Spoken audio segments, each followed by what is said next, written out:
dùng thủ dệt nơi nơi. Mẹ già run run tay gậy trúc tiếng con lúc trời hừng đông và những ngày chiến thắng mẹ mong. Cơm giấy no lòng khi xa nhà, con mơ bếp học lời mẹ ru. Ngày hành quân xa lên đầu núi, nhớ thương biết làm sao thăm. Xin chúc mẹ miền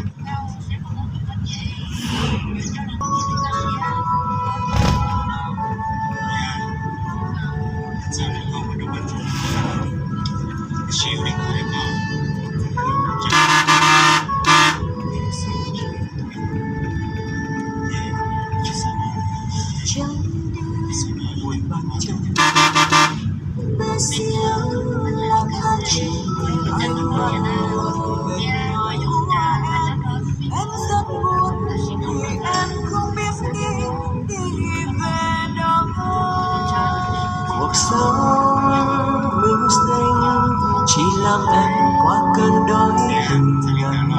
Vì em không cha, vì em đã mất mẹ, thương đau vẫn là đau thương.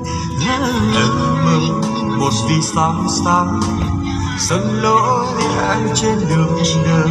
Dẫu biết rằng chỉ là giấc mơ, đã lâu rồi em đã không có tình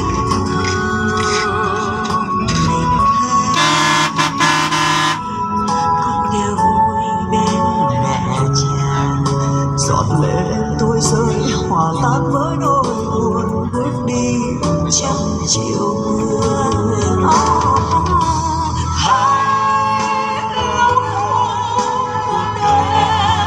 Bằng tình thương lòng nhân ái của con người, và hãy lau khô giọt nước mắt trong lòng em bằng tất cả trái tim con người Việt Nam. Hãy lau cuộc đời em bằng tình thương lòng nhân ái của con người, và hãy lau khô giọt nước mắt trong lòng em bằng tất cả trái tim con người Việt Nam. Một bàn chân bước bé xíu đang gian chờ, anh mất một miền ngoài lạnh. Em rất buồn vì em không đi về. Cuộc sống mưu sinh chỉ làm em qua cơn nỗi từng ngày. Vì em không cha, vì em đã mất mẹ, đau thương vẫn là đau thương. Em vì sao sáng dẫn lối em trên đường đời. Dẫu biết rằng chỉ là giấc mơ, lâu rồi em đã không có tình thương.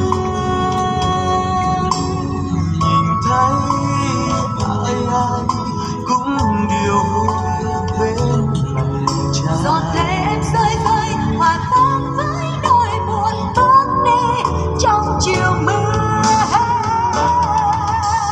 Hãy lau khô cuộc đời em bằng tình thương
một bàn chân bước để siêu lang thang trên.